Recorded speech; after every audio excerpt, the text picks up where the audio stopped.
আসসালামু আলাইকুম, কেমন আছেন? সবাই আশা করি ভালো আছেন। আজ থেকে 2 মাস আগে আমি একটা লাউয়ের ভিডিও ছাড়ছিলাম। তো 2 মাস পরে আজকে লাউয়ের এই অবস্থা। মাঝখানে লাউয়ের কোনো ফলনই ছিল না। এর কারণ এই লাউয়ের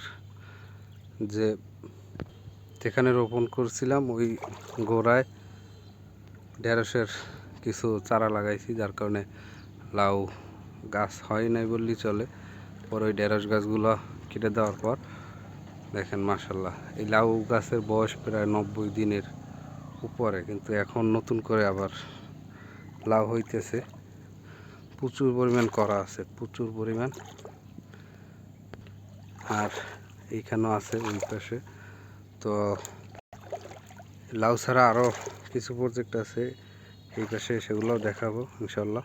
সামনে কিছু মিষ্টি কুমড়া গাছ লাগাইছি, এর ভিতরেও লাগাইছিলাম, ওগুলো শেষ। আর এখানে কিছু মিষ্টি কুমড়া হয়েছে 2টা, আরও কিছু করা আছে। এখানে ছিল শশা গাছ, শশা গাছগুলো শেষ। ওই একই সাথে শশা গাছ এই একটা আছে। এই গাছটা দিয়ে এখন পর্যন্ত লাস্ট 7 দিন আগে আমি আরও 2টা শশা পারছিলাম।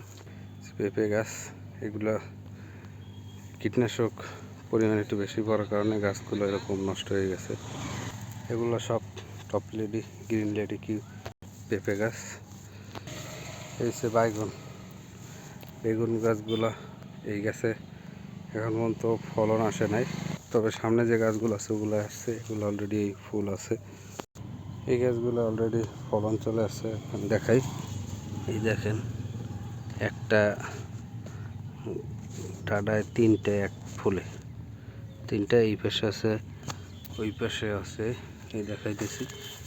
এই বেগুন গাছগুলো অলরেডি ফলন চলে আসছে। পাশে একটা আছে এই বড়, আর কিছু গাছ ডগা ছিদ্রকারী পোকা আক্রমণ করছে, একটা আছে। এগুলো যদি একবার কীটনাশক দেওয়া হয়েছে, কিন্তু আবার আজকে বিকেলে দেওয়া হবে। এই হচ্ছে অবস্থা। এরা এই পাশে যে গাছগুলো আছে এগুলো অধিকাংশ গাছই ফলন চলে আসছে।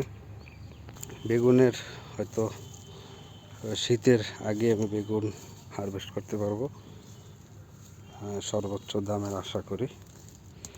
এই হচ্ছে বর্তমান আমার প্রজেক্টের অবস্থা। সবাই ভালো থাকবেন। আসসালামু আলাইকুম।